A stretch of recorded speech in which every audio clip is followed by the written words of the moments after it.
All right, so this video is for my sixth graders on Tuesday, December 17th.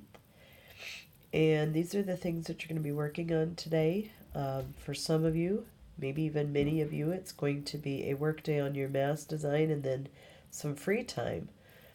However, this is the order I want you to use because some of you need this time to complete any missing artwork, art projects, and this is also listed on the board, so you can check that. And that's number one.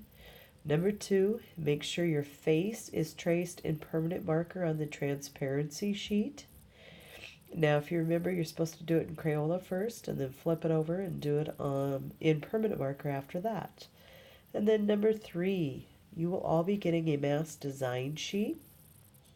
And this mass design sheet has 8 like ovals traced. You are to use at least 3 of these and color them in with an original pattern.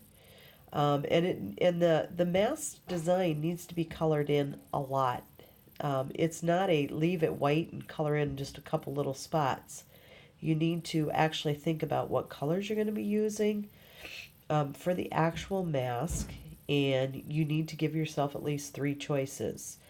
It needs to be original. This is not going to be based on a character that you've seen in a movie or something you've seen on the internet or in a comic.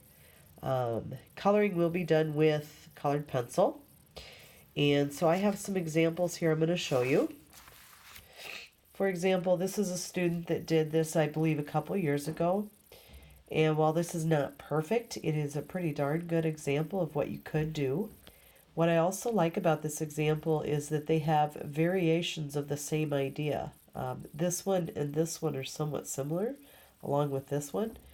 But they change the color, they change the patterns, and you can see the pattern that repeats are the dots and the stripes, and there's even stripes going this way in this one. The patterns in this one are stripes going up and down. There's a series of lines here and then some that are longer. But anyway, a pattern is something that repeats. So they have 3 that have a little bit of a similar theme going on.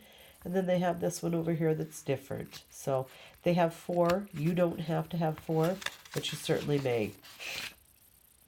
All right, so this one right here is also a pretty good example of a variety. Could be a little bit neater, but I like the idea that it's very creative and original. This one, on the other hand, is an example of stuff that you should not do. Again, I talked about before about leaving big white areas. This is also very sloppy or haphazard. This person did not take their time doing this. They also don't even have any patterns.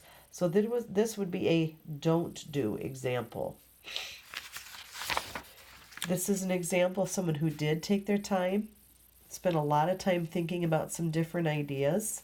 And the other thing I want to stress to you is when you are coming up with your colors and your patterns, this is something you're actually going to use. This is not just okay, I'm going to make Mrs. Truey happy. Think about what you would like to have on your mask, because when you get paint, you're going to be limited a little bit on time here. So you don't want to be painting and then repainting and painting again. So think about, what patterns, what colors you would like to use. And you can even think about things that you would like to put onto your mask that are maybe going to be glued on later. So anyway, these are the things that you are to be working on in my absence. And again, this is on the board. But now you also have heard my voice telling you what you need to be working on today.